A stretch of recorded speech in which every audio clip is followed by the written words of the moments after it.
So without further ado, um, yeah, we're going to start building your rockstar real estate team, right? And I'm going to break it down into four different categories of must haves. So starting out, got to have these things. And then the next one is for fix and flips. So anything that you are fixing and flipping to somebody else. And then we're going to go into buy and holds. So if you want to buy that and own it for a long time, right? What do you need? And then there's going to be some another category of additional options. It's you don't need them starting out, so I don't want you to focus on them right away if that's where you're at. But I'd like you to be knowledgeable of them and so that you know when the best time is to incorporate them into your business. So, with that, must haves, I'm going to tell you one of the first things that you just got to have is a mentor. A mentor. You need somebody to follow. And I would say with all of these, for one, I'm going to ask you to get one. I'll create a little sheet. Actually, Tony's on here, my VA, my Rockstar VA, right? She'll help create a little sheet so that you guys can fill this out and anyone else can fill this out that's watching and in the future. But we want to start with one of each of these.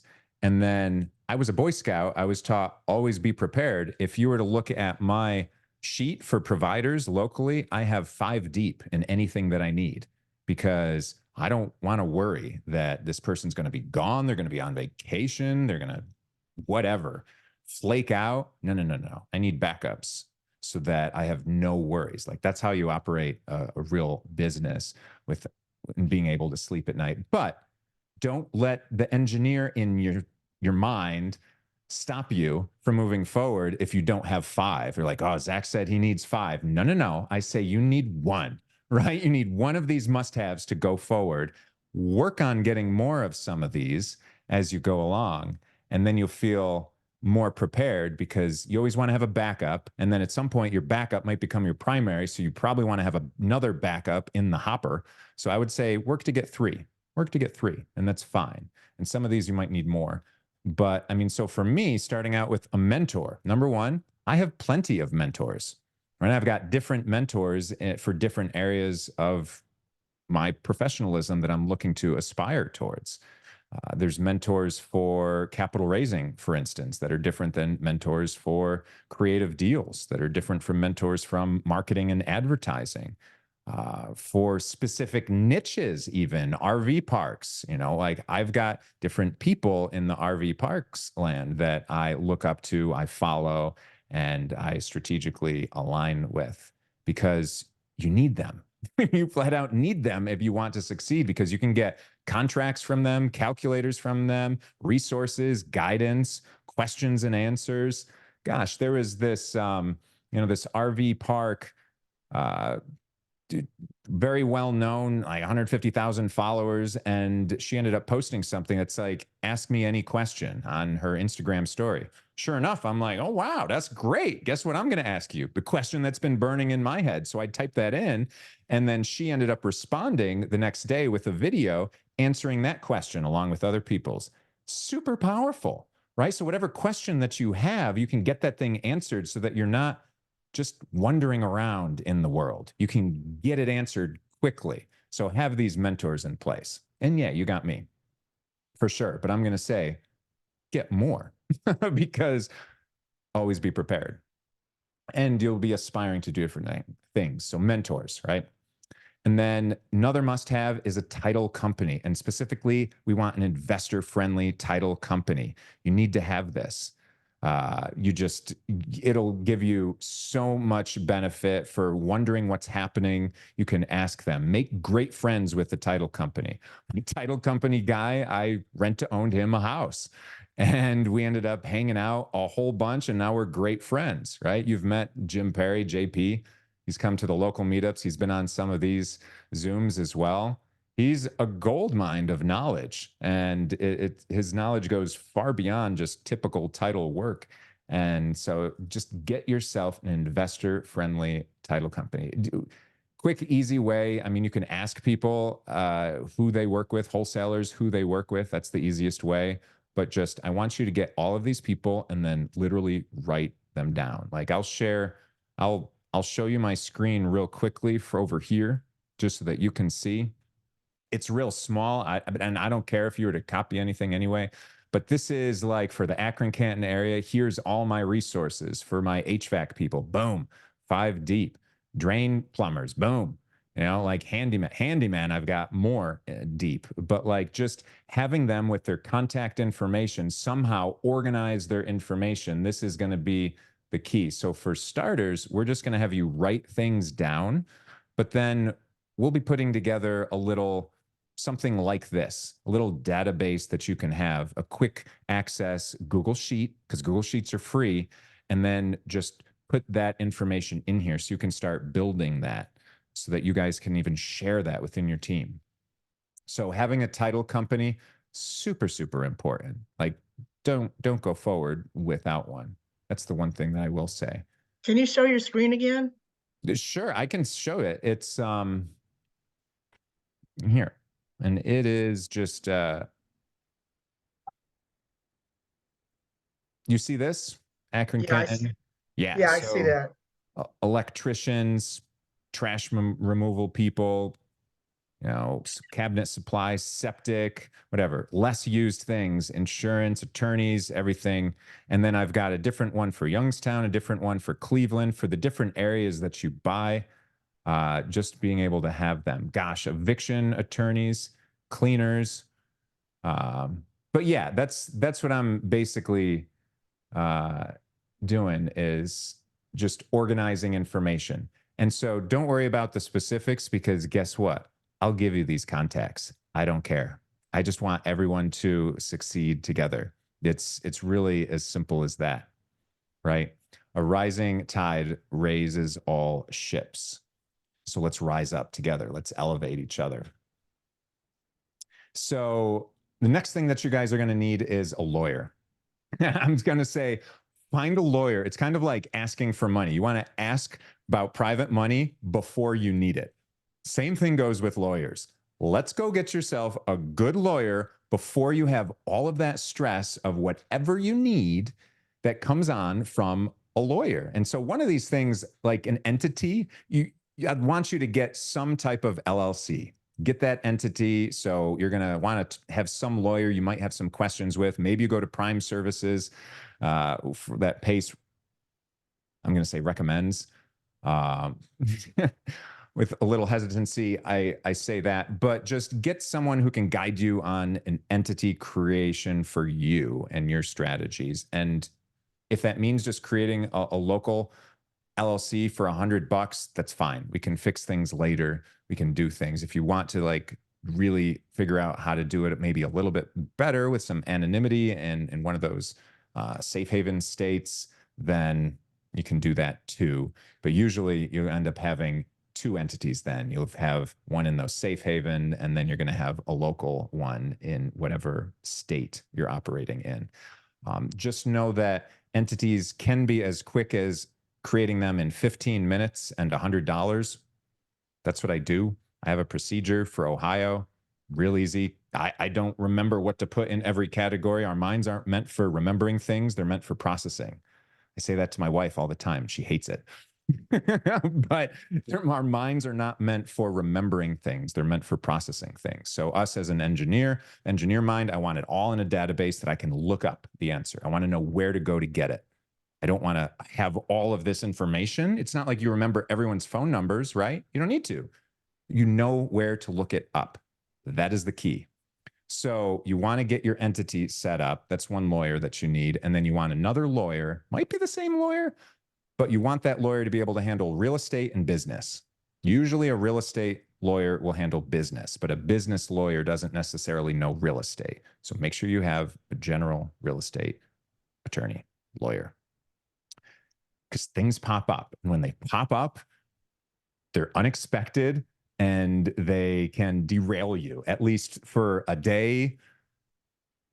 If it's not a big thing, it might be just a day, but it can be years.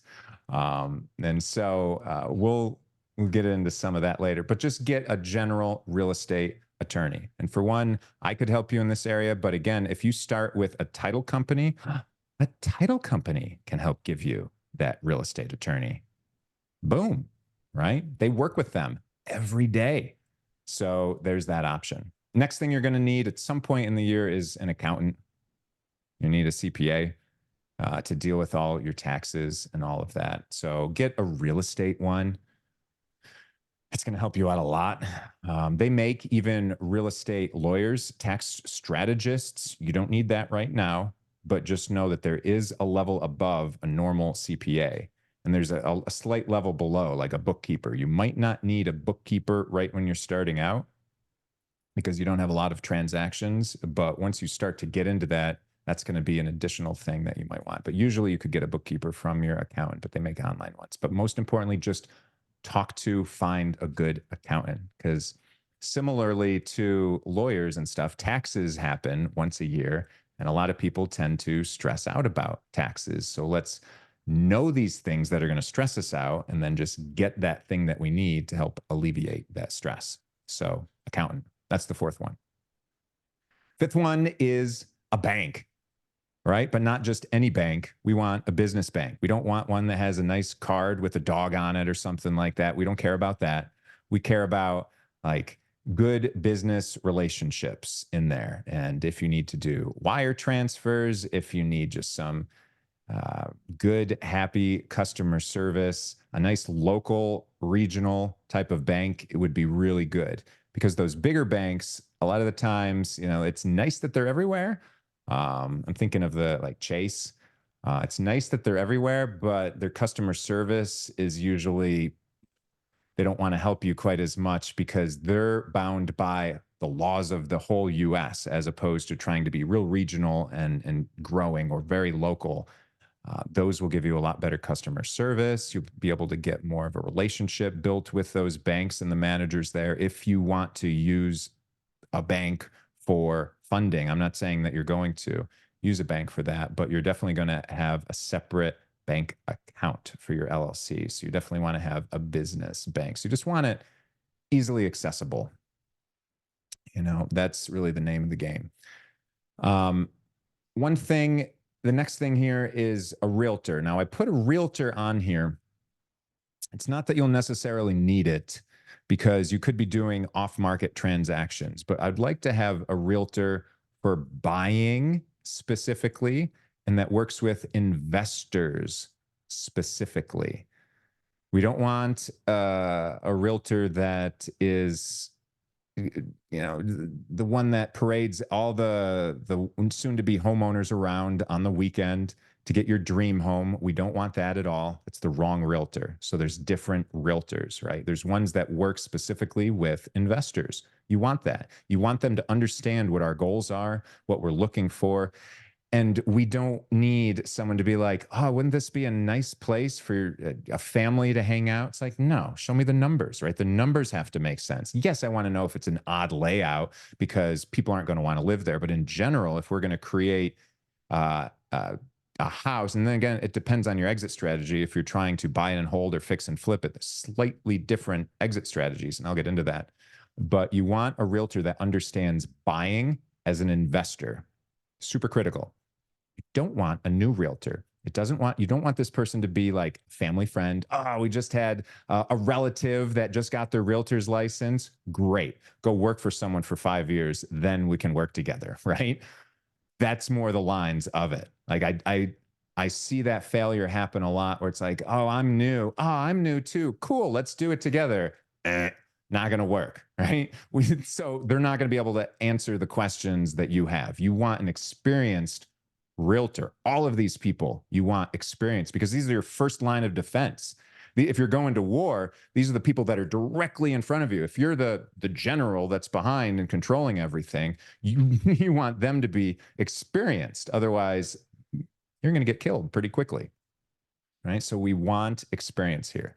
So get that realtor that has experience as a buyer, as an investor. I love when they can speak investing terms. They know what I care about. They know what I don't. And you'll have a conversation with them specifically about what you care about. And we can go into that in some later ones too, interacting with realtors if we're doing on-market acquisitions. And then the last thing that you must have, I'm going to say you must have, is an accountability buddy. that's at the same level as you. I was mentioning this earlier, and it's so critical because that way it's like that gym buddy. It's like, hey, are we gonna go to the gym and work out today? It's like, oh, I'm not feeling it. Well, your buddy is gonna say, pull your big boy pants on, big girl pants on, and let's go do it. Be that consistent thing. And that's how you get success, is just consistently moving forward. And you do that by having these accountability buddies. That's how you can really go far in life, is by having that. So that's one, two, three, four, five, six, seven. Seven things I'm going to say you must have. But guess what? It's only seven things. And a lot of them are pretty easy. I see accountability buddies here. I've got a great title company for Ohio. I'm a mentor, so there's your first one. I could give you a local lawyer. Again, I can help give you local Ohio resources. If you're going to go and work in a different state, that's a great opportunity for you to have your accountability buddy. I would say match up by state, and that'll really serve you pretty well for starting out. That way you're not trying to say potatoes and potatoes to each other, because it is state dependent. Some of these laws, definitely these title companies, attorneys, things like that. All right.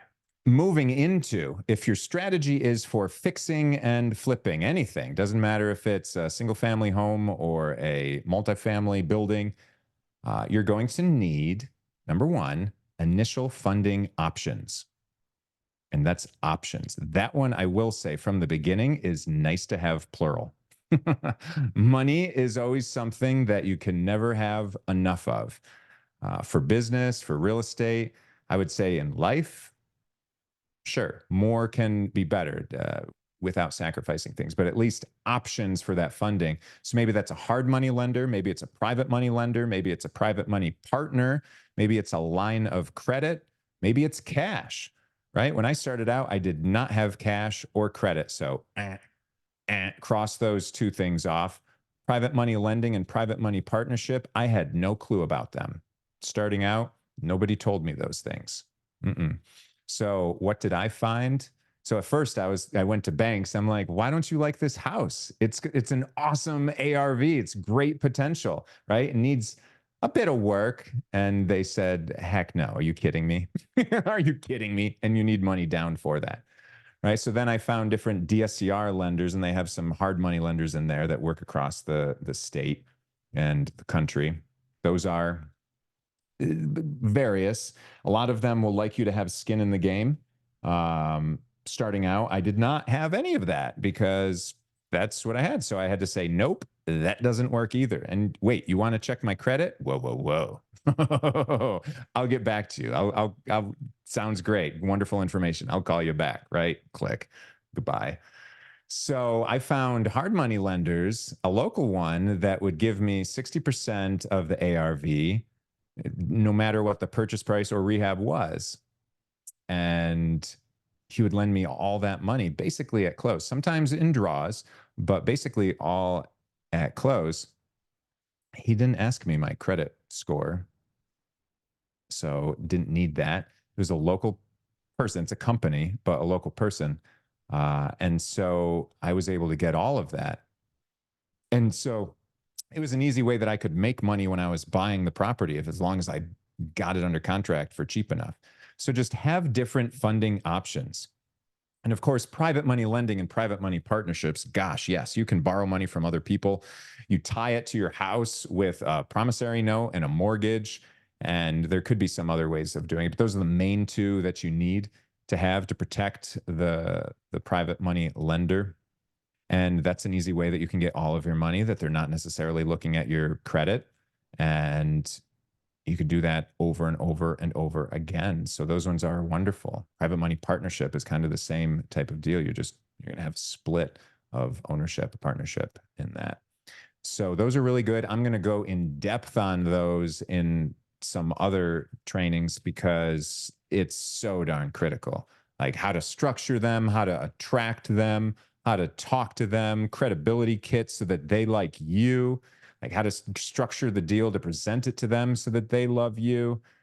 Just there's so much to go into that. So I can't wait because I love talking capital raising and money because that's the one thing I didn't know starting out. So I'd love to fast track all you guys with all of that knowledge. Okay, so that's the one first thing that you need for fix and flips. After that, if you're going to fix it, you need a general contractor. Da, da, da. And this is where they can be all over the place. You want one specifically that understands investing. And if you're going to fix and flip, you want one that specifically understands it's going to be a retail sale. So, investor and retail sale, because retail sale is different than a rental grade of something. If you get a rental grade contractor, you try and put that on the market for a fix and flip, you're going to get laughed at by the realtors, by the inspector. And by laughing, I mean pages and pages and pages of red. The inspector's going to give you, and then you're going to feel really, really up a nasty creek without a paddle because you're just stuck. Like you're going to have to redo a lot of work. So I don't want you to go into that issue.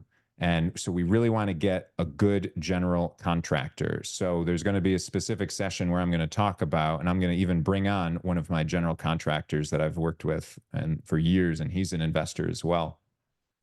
And we can go and talk about specifically what to look for, how to engage a general contractor, an agreement that you should have, some things that you might and might not want to put into the contracts with those general contractors, and just lots of interaction, and even talking about what those finishes might look like and how to communicate those specifications. So in architecture land, we'd have drawings and then we have specifications. The specifications say, all right, in the drawing, it says put a cabinet here. The specification says it's got to be a white cabinet with this type of finish on it, with shiny silver knobs that are, it gives all the details of the thing. If you tell a contractor, yeah, put a kitchen in there, right? Put carpet, put flooring, paint it. If you don't tell them what exactly to use in all of that, they're going to use the cheapest stuff that they have access to, unless you tell them otherwise. So it's that dance of telling them what materials that you want, you specify them. And so we can have, like, we would have two different color schemes. We'd have a gray color scheme and a brown color scheme, especially for rentals. It would depend on the existing trim that's in there. If it was brown trim, natural wood trim, we do warm tones. If it was white, we're going to go with grays because most people like grays nowadays, gray tones, that was in. But and we're not trying to repaint everything. So we don't want to repaint all the trim in the house, especially if it's a rental. So you're just always looking for those types of things. But it's not like I have the whole Sharon Williams swatch that fans open, that fan deck. And they make suitcases of them too, right? All the darn colors. No, no, no, no, no, no, no. Two colors. Maybe even one color would be better, but two colors. And then when you have to go and touch up paint in the future, you're not wondering what shade of brown or gray was that? No, no, no, no, no. One shade. That's it. So general contractor. So that'll make or break your flips right there. Your funding will get you into it or not. The general contractor will absolutely make or break it, 100%. So that's why we're going to do a whole session on that. The next thing that you're going to need is an insurance provider. And guess what? The insurance for any type of house or multifamily building, it's different if the house is vacant. You need vacant home insurance. Don't get owner occupant. For one, I don't think they would let you, but if you get just the regular insurance provider, you say, yep, this is the house, I want this insured. They never go and see it, and you don't tell them anything like that. And it's a retail type of insurance provider. They could give you homeowners insurance. And guess what? If you had a claim, they'd be like, oh, what are you doing? You got the wrong insurance. Guess what? You're not covered. Because we know that insurance providers love to say that what they're not covered for. In fact, that's all they do. They only give you a book of exclusions. They don't say, these are the things that are included. No, no, no, no, no. They want to tell every single thing that's excluded from it. That's how insurance is written. And so for fix and flips, it's always vacant. You need vacant home insurance. It's more expensive. There's vacant, there's landlord, and then there's owner occupant.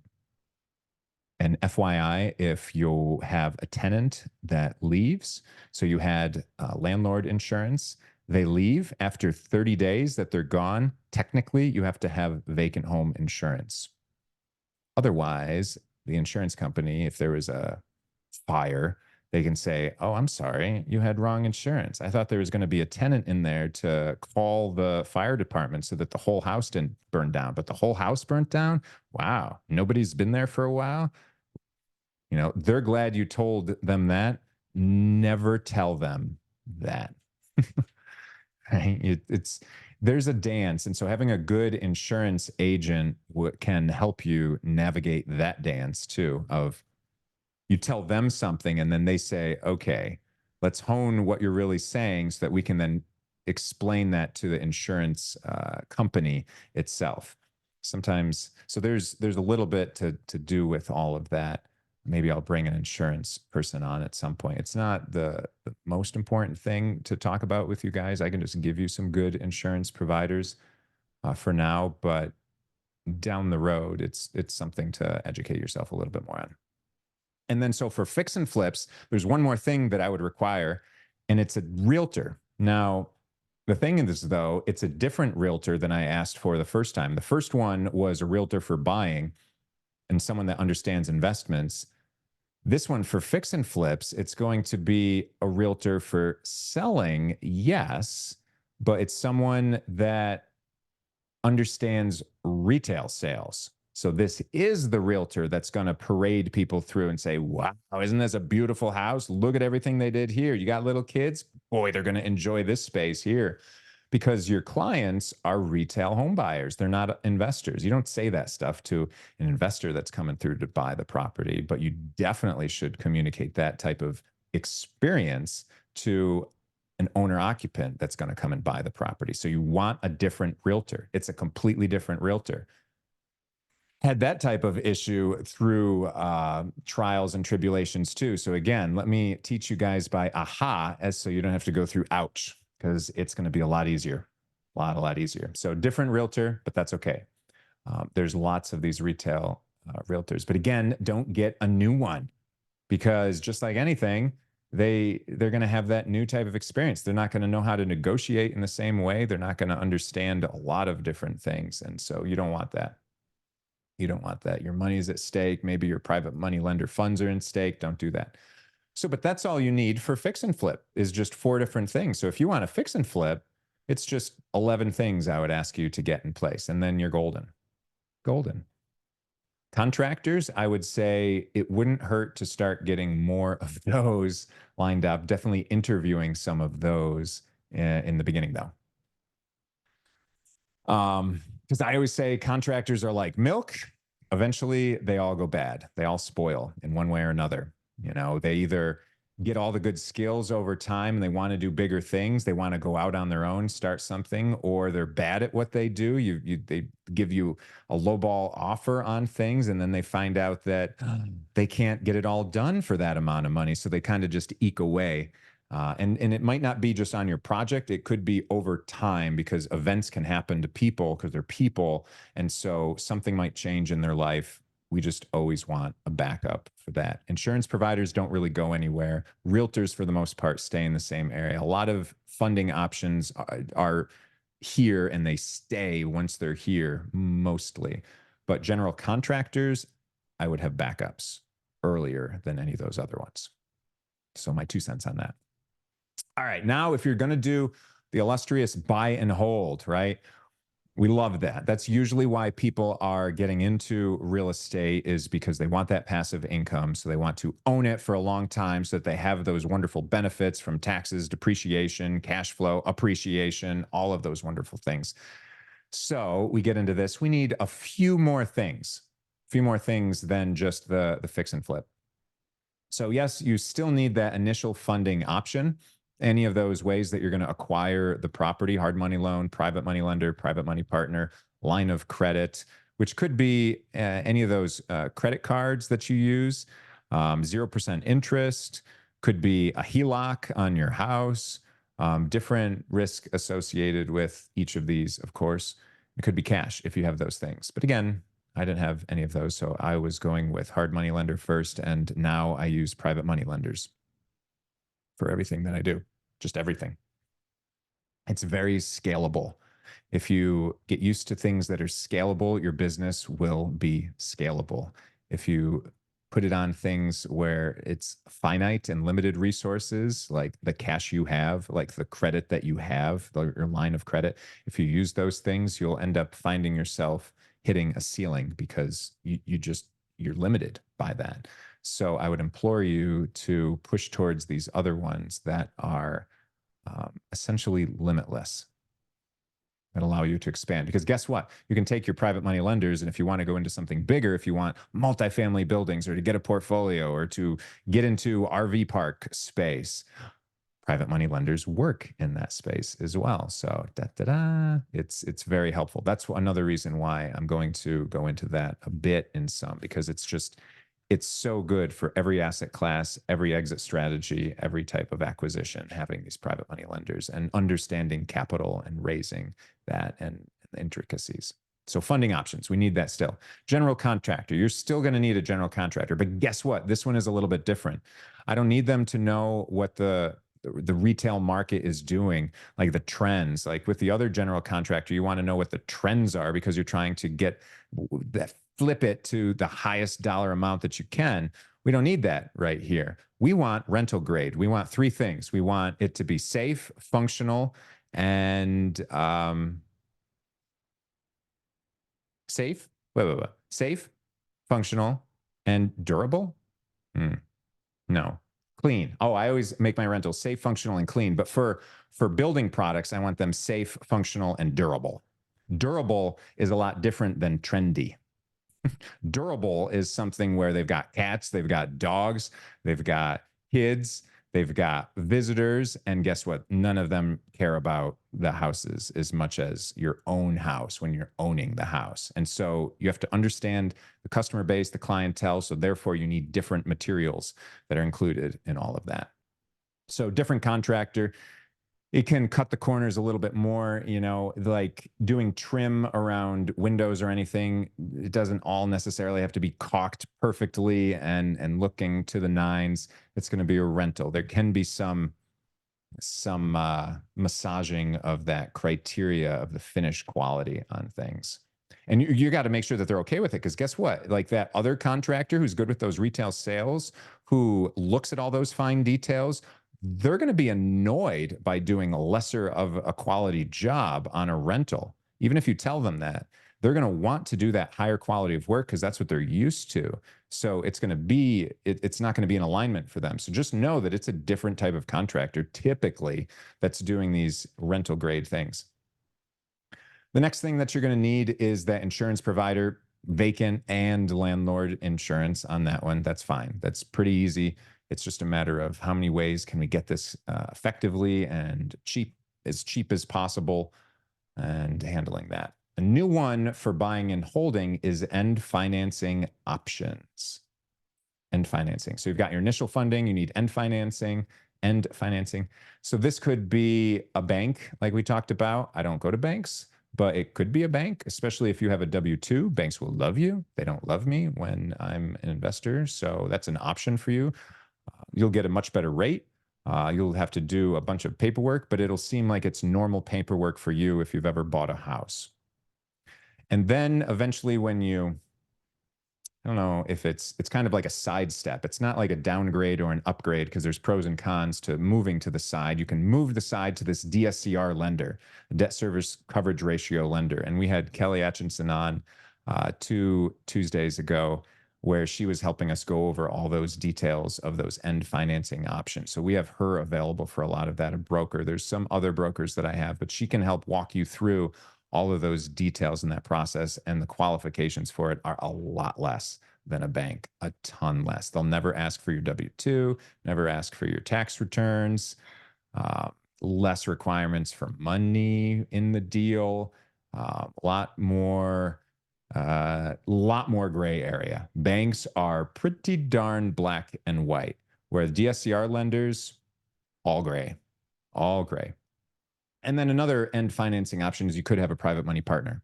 You could just have the money in the deal, and that could just make sense for them. So, and financing options, I would always start with that and work your way backwards when we're doing strategy so that you don't hurt yourself out. That's why I wanted to have her on first, as so that we can understand that. So we'll play into that more and make sure that you guys are comfortable with that when we're doing our acquisition and different strategies to own them. So the next thing that we need for buying and holding, I'm going to say need, because starting out, get a property manager. A lot of people think that they're going to manage their own properties. I'm going to tell you, don't. It sucks. It's just part of doing it. I mean, maybe some of you have, if you have some skills, but I'm going to tell you there's so much that you don't know at this point. It's going to be a whole other job managing your own properties. So just don't. Get a property manager. But this is kind of one like the contractor where I would say interview multiple and have backups. Because if things don't work out, you want to be able to hop over to something else. But you need this property manager because you don't necessarily, if you've never done this, then you're not really aware potentially or current with the knowledge of the people that you're not allowed to discriminate against and how you can inadvertently discriminate against people from renting them for age, sex, religion, background, military status in some states. There's a bunch of protected classes, and if you discriminate against them, it's not like you can say, "Oh, I'm sorry, I didn't know that." Right? No, they're going to hit you with an expensive fine. I think it's like $10,000 the first time, and I didn't know is not an excuse that they accept. And then the second offense is much bigger. And so just don't do this starting out. There's so much to do with marketing that you don't know about. There's so much to do with the contracts, leasing, talking to people, having someone that's in between you and the tenant is like so wonderful. And understanding when things go bad, being able to contact them and like the tenants and having them have a conversation as opposed to you going to the tenants and saying, "Hey, I need this money." And the tenant's like, "Yeah, but I don't have it." And you're like, "All right, I guess I'll wait until here," because you want to be a nice person.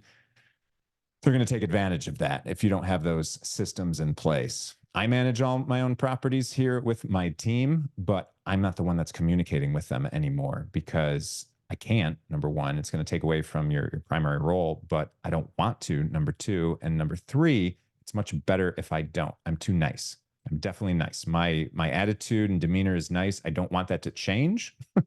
I want to be kind-hearted and giving in this world, but with tenants, sometimes it's got to be just like, this is the law. This is how it is. So I can have a conversation with my team and say, we got to tell them this. Why are we telling this? That's our SOPs. That's what we do. That's our standard operating procedure. That's just what we do. If something bites us, we change our SOPs. That's how business works. That's how a property management company works. Hire a property management company. I didn't like the ones that I worked with. So eventually I went off on my own. I'd say after about 10, it could get easier for you where you could consider that. And again, if you have rent to own properties, they don't require a lot of property management at all. So that might be the one caveat where you could manage your own. And then the last thing for buy and holds is you want to have a realtor for selling. This time you're selling to an investor, though. So it's a different realtor again. Maybe it's that same one that's helped you buy it that was for an investor. So maybe it's the same one, but buying and selling are two different types of negotiating stances. So at some point it wouldn't hurt you to have a different one for selling. I know it's like, oh man, I thought I was going to give the same realtor all the benefit of my service by all of these things, but sorry, it's you got to run a business and they have different skills. We need different people for them to actually be rock stars. We need different people, and that's okay.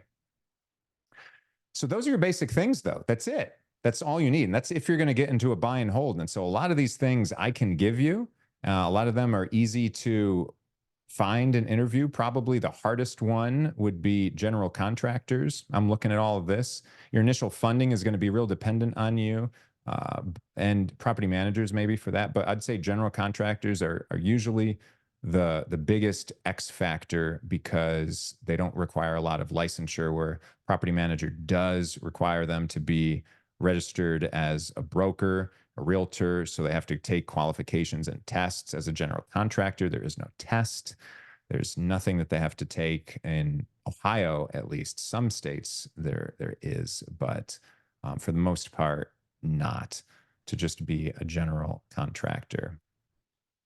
Because you might have someone that doesn't even have can't pull permits. They might not even be bonded and registered in the county that you're doing your flip in. They don't necessarily have to be. They don't have to be, and that's a different conversation that we'd have on the general contractor day. But you're it's that's going to be your one X factor, and it's hard for investors to share general contractors because usually they're working on one house for a set period of time and then they move on to the next house. And so as an investor, we're trying to keep our general contractors busy. We can't have 100 people try and inundate this one general contractor, because usually general contractors, there's different scales of them but there's only so many people they can manage before they put other management in place. So it's just, that's the one field that I find is tends to be harder to find. So that's going to be where a lot of your work would be. So just put that information out early and search that. So here's some additional things, and I'll rattle through these because these will come in at different phases. They're not needed right away. I just want you to become aware of them. The first thing is a transactional coordinator, just like Matteo was mentioning, and that Matteo can help you with. And so maybe you'll have that. You might have that at the early stages. And that's why it's one of the first ones that I have here as an additional option. It's not required, but being aware of it, consciously aware of it, and the fact that they can make your life easier. And if that is the thing, if technical contracts and understanding all of that is the thing that's holding you up, like if you're not buying an on-market property. So if you're doing an on-market property, you're going to have a realtor involved. If it's a vanilla one, a fix and flip, then it's kind of standard. But once you start to get into, and you have that shepherd of that experienced realtor who should be helping get that all to close. Not all realtors act as that person to help it to close. Sometimes they just say, it's signed, so I'm waiting for the closing. Are we closing yet? They're very interested to know when it closes. That's that gap that a transactional coordinator fills. Is it keeps that train on the track and always moving in that direction. But they can help a lot with private money lender documents, with gap funding, with EMD, Gator lending, but even just subject to deals, understanding how to paper those up and protect you. That's a more complicated thing. Love them. Definitely don't want to discourage you from going towards that at all. I'm just going to say, if that's going to be the place you're going to go, get people, not just one person, get multiple people. You've got me, I can help you out with some questions, but you're going to need someone boots on the ground, or boots in the virtual ground, pushing the paper around. The transactional coordinators are going to be your person.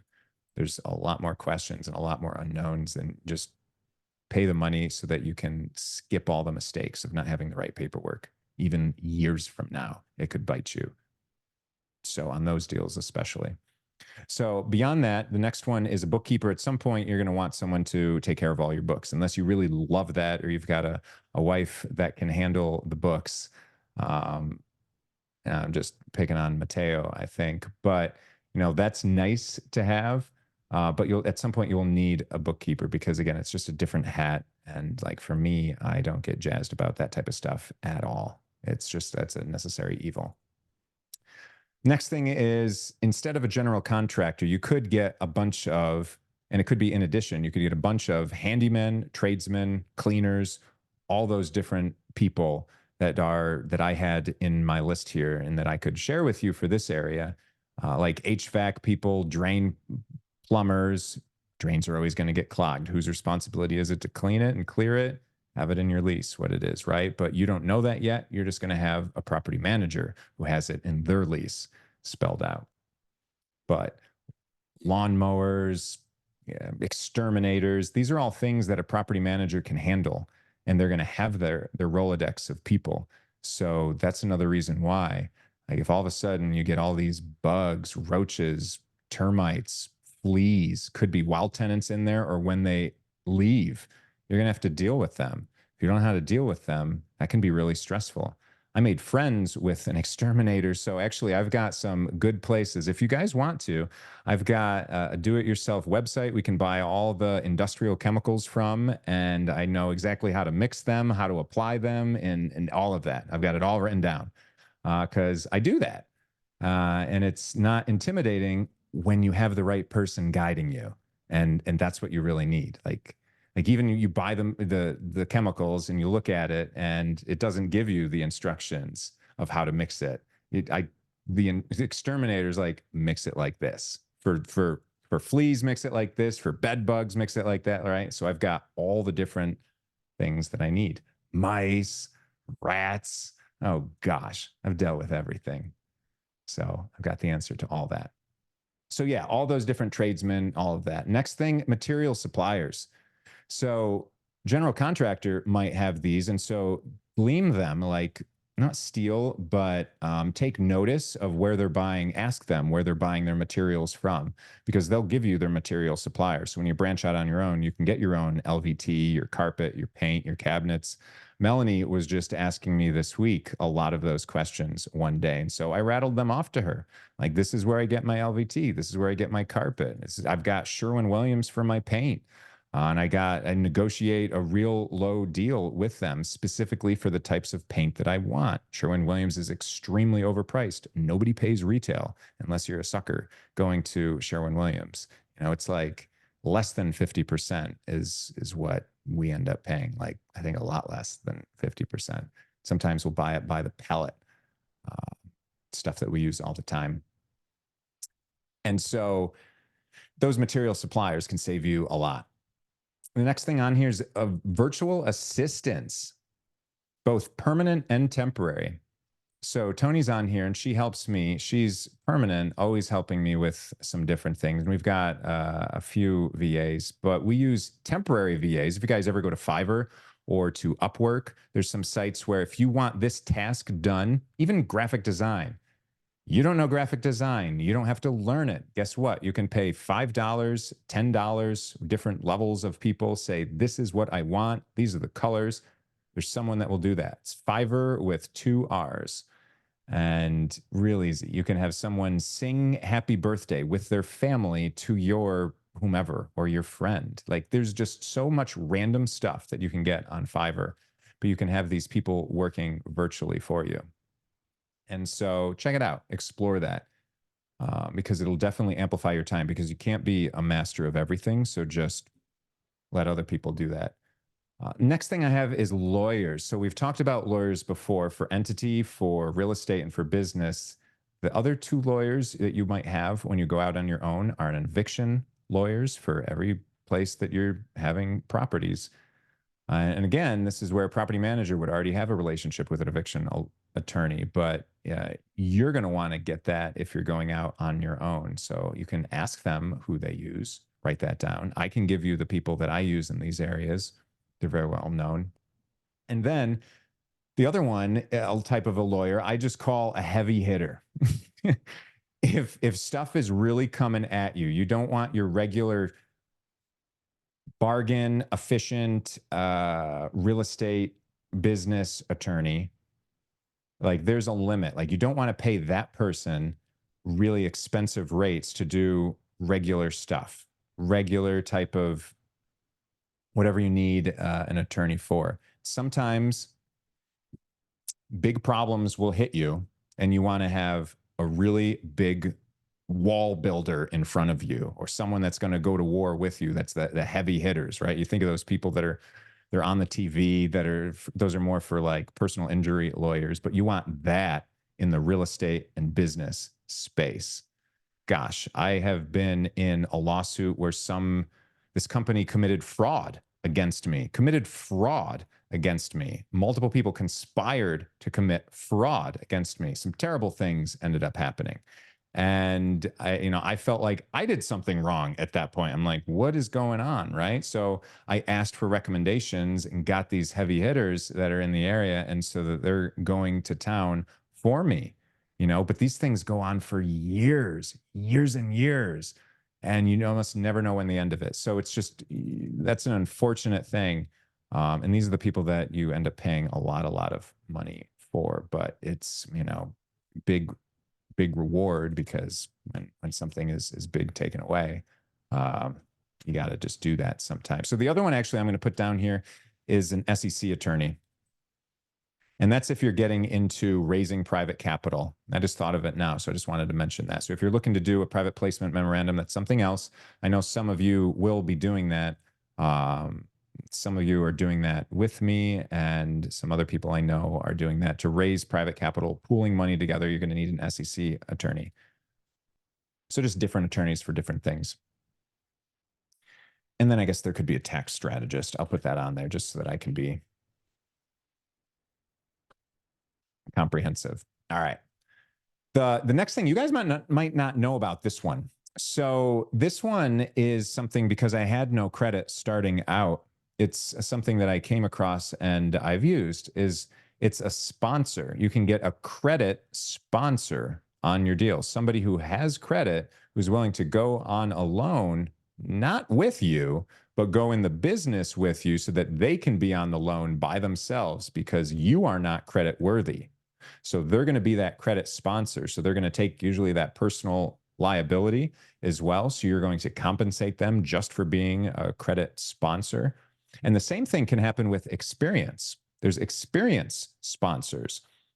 You might think it makes sense, like, oh, first house, like I can do that. I've lived in a house my whole life. I understand that. Well, lenders don't care. You've never done a deal like this before. So they like to see experience. How do you get over that? Not having the experience? Have a credit sponsor on your team. So there's specifically people that will do that, and you could talk to other people. But even think about this, if you're going to get into multifamily lenders aren't going to lend to you if you don't have that experience. So you need to get with someone who already has that experience on your team. And then once you get the loan, you're operating, you're the GP for this multifamily building. Now you can say you have that experience and go and get a loan on the next one. That's how it works. It's the same thing with really any asset class. Even if we're not going to banks, it's just these lenders, they want to see experience. That's one of the things that always pops up. So that's the way that you can get over that. Experience and credit is just by having these sponsors. Easy hack. Didn't know that thing existed either in the beginning. So next thing is capital raisers. Guess what? If you want money from private money lenders, there are people that just raise capital to help you out. I've been interviewing some of them, working with some of them on my deals so that I can help bring that to the group because it's so much easier having private money lender funds, especially when you're starting out, as opposed to going to some of these other places. So that's what I want to bring to you guys is just capital raisers. So that's something that you could aspire to do as well. There's some people that specifically the people that I'm talking to, but there's plenty people that just want to raise private capital. Boom. That's easy. They can get cuts of money and cash flow and equity by just raising capital. I didn't know that starting out. Didn't know that 5 years ago that was a possibility like that. It's crazy. And now I just see it everywhere because that's what happens. So 3 more things that you might want to have, additional things. Wholesalers. The reason I put wholesalers on here is because guess what? You don't have to find the deal yourself. It's one of the strategies that I'll teach you guys all the time. And it's one that I use quite often as I say, hey, this is what I want. You guys go spend all your time, effort, scrounging up a deal, bring it to me. When you bring it to me, I'll pay you handsomely, give you that assignment fee on that. And then I don't have to do all that work. So I can just say yes or no or less. Real easy. Wholesalers are a real good thing to have as part of your team, especially if you have a rock star wholesaler who's doing tons of transactions, can help you out. It's amazing. Makes your life so much easier. Then you don't have to have an acquisition side of it.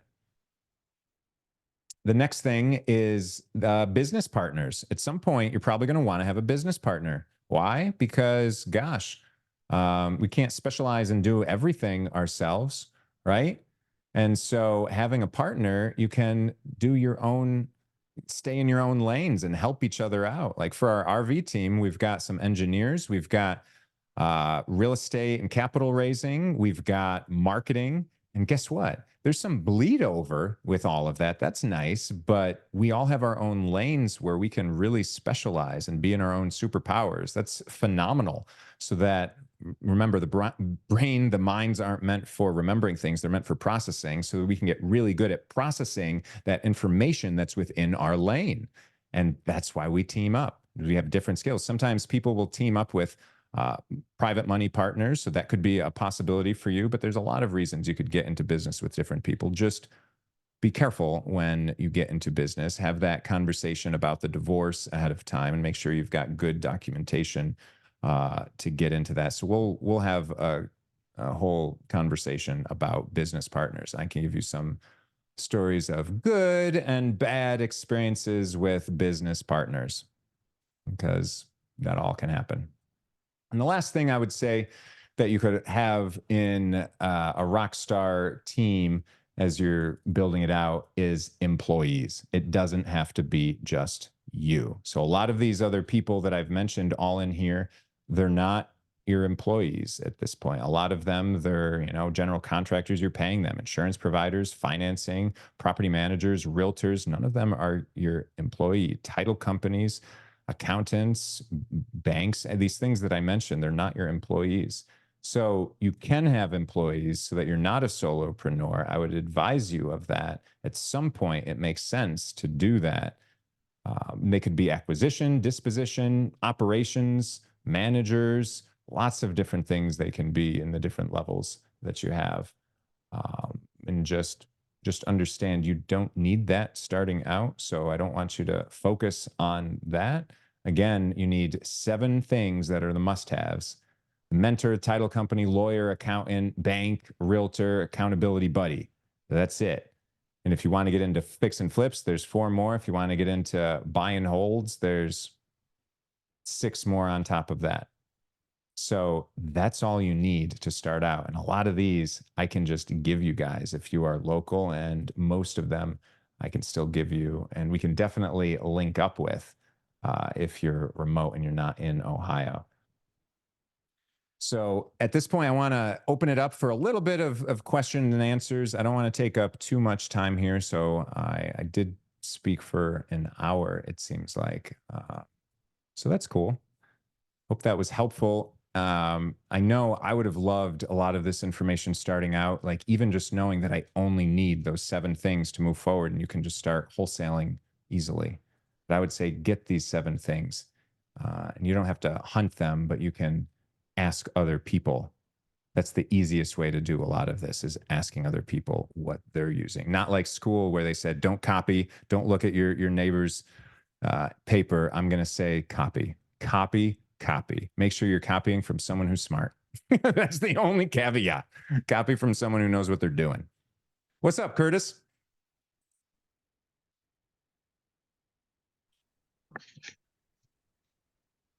Hey, what's up? Hey, hey. So, back to the Fiverr. Have Yeah. you ever got a VA off of there? So I have not ever asked a Fiverr person to be my permanent VA, if that's what you're asking. Yeah. I've never done that. No, I have asked them to do specific jobs because usually they're very specific with things. I used one at one point for some social media stuff. So they have some that could be social media managers, and it's like monthly rates for things. And so you could engage them to some degree, but I have not done that. It Because I sounds like, got a script. But I'm in between going with one already trained, or well, technically they said they are trained already, but they would just need my script to go by. Um, but then I was talking to another person. It's like 1,400 for their training. Takes two weeks, but then they're only like $4.50 an hour, which is pretty good. Which, well, the ones off of Fiverr that I'm talking to is $10 an hour, but there's no upfront fee for the training. mm-hmm. Yeah, Just trying that's, to make the right decision. well, that's usually, so I'll give you, yeah, I'll give you my 2 cents on that. That's usually what you'll see is you either see like a big money up front or more every month. Um, I would say 450 is kind of low to pay a person in the Philippines to get them real excited. If this is going to be like your first line of defense for your business, you know, it's kind of that balance of paying someone low. You kind of get sometimes that low quality.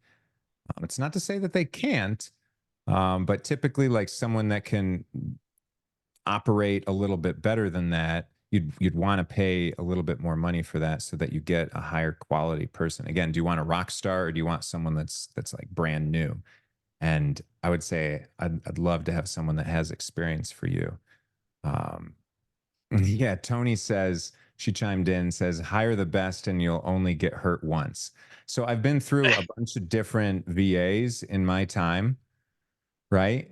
So that's a possibility. So this is for me to say, if you guys are interested, Tony and I have been talking. She trains other VAs in the Philippines too. So if you're interested, you could end up engaging with her. Tony, what would be the best way for people to contact you? If you can put that in the chat or whatever, to start to have that conversation, if so that you can have one more option, right? I'm not saying that this is the best place for you to go, uh, but she doesn't work for an agency. She is out on her own, and she's had VAs that she trains VAs on the weekend, and she ends up um, you know, teaching them basically how to cold call for one, how to interact, like all the typical things that realtors or that real estate investors want.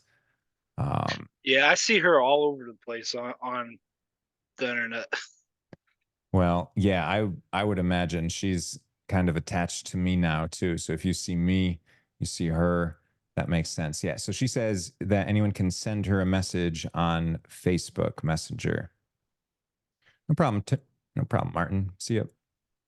But yeah, Tony Bin. Did I say that right, Tony? Um, anyway, yeah. So definitely, I haven't advertised that very much. Tony and I have just been talking in the background about that, getting that ready. But she does do that currently. I mean, she's got a team of people. She before COVID hit too. I mean, she had a real big team of people, and so now she's building it back up, and there's capacity. So that's one other option. Cool. Yeah, I'll look into it. We'll check out every avenue before I pick one. You know. Yeah, yeah, and I'll say that there's always going to be some training. There's always going to be some like an onboarding period. You know, they have to get used to you. You've got to get used to them and interacting. You know, it's going to be the first time that you're going to be uh, you know, potentially that someone's a boss to somebody else. So be a leader to them, and expect them to act respectably to you. You know, we're working as a partnership. You're giving them an opportunity and they're providing you a valuable service. So as long as you treat each other with respect and value each other and honor that and appreciate each other, then you'll be real good. But I would say it's the same type of thing. You know, if you lead with the same things that you would want in any other type of interaction and a relationship in a professional sense, then you're good. But you know, most people want respect and appreciation, and I would say love in, you know, some way, shape, or form, and patience and leniency, right? So there's a time for patience, there's a time for working hard and staying late, you know, working and staying late, and there's a time for like, hey, things aren't great. Let's be patient. So, you know, all that's going to come into play, and you'll figure out your own management at that point. Yeah, and I'm trying to figure out the best power dialer. I've been looking at a lot of them, and man, I'm really liking this one called Kixie. Pixie? Kixie. Yeah, like it instead of like buying the numbers up front, like it automatically gives you different numbers on the location that you're calling. It changes the area code for you. Okay. All the time, continually. Okay. Yeah. And then you can also send like them SMS, Mhm. and it'll always go back to that number that you used to originally contact them, and it like memorizes. Okay. That's interesting. That's sweet. So I would say that, so I'm, yeah, here. Kixie. Kikie. I put a link to it in the chat because I was just Googling it while we are doing that. Um, yeah. So a couple things, my thoughts on this. And Tony, I don't you want to drop whatever you guys typically use. There's like Mojo Dialer, I think is usually the big one. But with this whole A to P issue that's coming up, basically the fact that spam on phones is rampant and the spam filters therefore are now pretty predominant.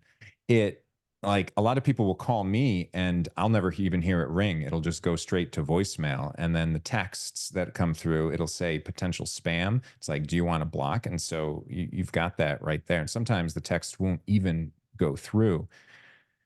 And so it's an evolving field, but it's actually a fairly evolved at this point uh, field where there's a lot of protections in there. So the people that are doing a lot of wholesaling, everything I'm hearing from them is that it's a lot harder to get that contact right now because of all these filters that are in place. Is it Kikie or is it Kixie? I see. Uh, okay, you must be right. Okay. Um, Yeah. Power call. Yeah. Looks like this Kixie. Yeah. Call center. This looks right with an X. Yeah, that's right. Um, so yeah, so because of that, the fact I'm not surprised if there's a new innovator that's in town right now, meaning that a new power dialer software where they're changing that number up all the time. Gosh, that seems real good because that's what people look for spam is multiple hits coming through from a similar number in a Yeah, similar and I name. checked out that Mojo dialer. That's pretty good, but I think that just with that what I told you is gonna make me lean towards Kixie. Yeah. Yeah. And so I would love for you to try that and just, yeah, let us know if this ends up working because everything with texting and with calling and ringless voicemails, it's an evolving field right now. And especially with AI, it's going to continually get harder and harder because everyone knows AI is just disrupting the market and it's going to be able to talk to everyone both on texts and leaving messages and actually live talking to people. And so because of that, people are getting more protective of their phones and all of that communication. So the communication companies are getting more protective. And so that's why some of these wholesalers, they're not texting and calling, cold calling as much anymore. And they're going to other means like pay per click, pay per lead, people that are actually asking, please help me. Or they're sending mailers. Like for a while, mailers weren't good because texting and calling was so easy. Like, oh, we've got Mojo Dialer. We're gonna hit everyone up, and everyone has a cell phone, so it's so much faster to get in touch with someone that way. Then, when all this filters come into place, now it's actually lower resistance to send them some mail. It's crazy, but it's always adapting around. So that's the thing is if you build out an acquisition business, you have to be on that forefront of how things change. So that's another reason why I like working with wholesalers. I'm like, you guys deal with that garbage, right? I mean, it's one of the things, but it is just, yeah, it's another business. You got to be on the edge of it.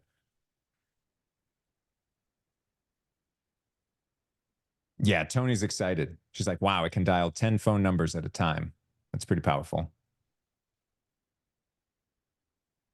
Now, I don't know if he's getting the ultimate Hakuna Matata one. I don't know if that's the one that, but the fact that it's out there, that's neat. Yeah, I Cool. guess there's three different levels. You can have a single line, and then a 3 and a 10, or a 4 and a 10, or something. Okay. Yeah. Right on. You're welcome. Yeah. So, are there any other questions? Anything else popping up? I'll have time for one more. And if there's not, that's also a-okay. Right on, Mike. Appreciate you guys, all of you. Thank you for your time. Thank you for tonight. So, yeah, we're going to get different speakers in. So, actually, if you happen to know anyone that seems like they're killing it, is a good resource, I want to have two different types of conversations with people. So anyone that is just really killing it in their field, if they have something that they can teach, then they can come on one of these days. If they have just an awesome story, a 0 to infinity story, then I'd love to interview them just to be on a new podcast where we're just talking about those wonderful stories. People can glean things from those stories, and it can be shorter, more of an interview style, as opposed to formally teaching for 30, 40-minute segment or something like that. So I'm open to all of that. I'd love to get those stories. And of course, if they've got a great story and they're a wonderful storyteller, then that can be inspiring too, to be on this. But I know there's different types of people, so I just want to acknowledge that and give everyone a good space.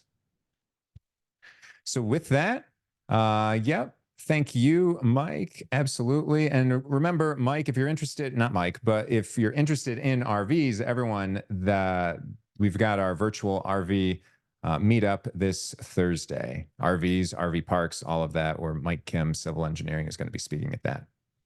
So awesome, everybody. I'm not out of touch. You can still message me or anything, especially in the group. I always check that, tag me, and I'll get some answers to things. With that, lots of love to all of you. Keep your steps in, keep hydrated, keep your mind right, go make some money. Let's elevate everyone together. Let's go to infinity. Bam. Have a great week, guys. See ya.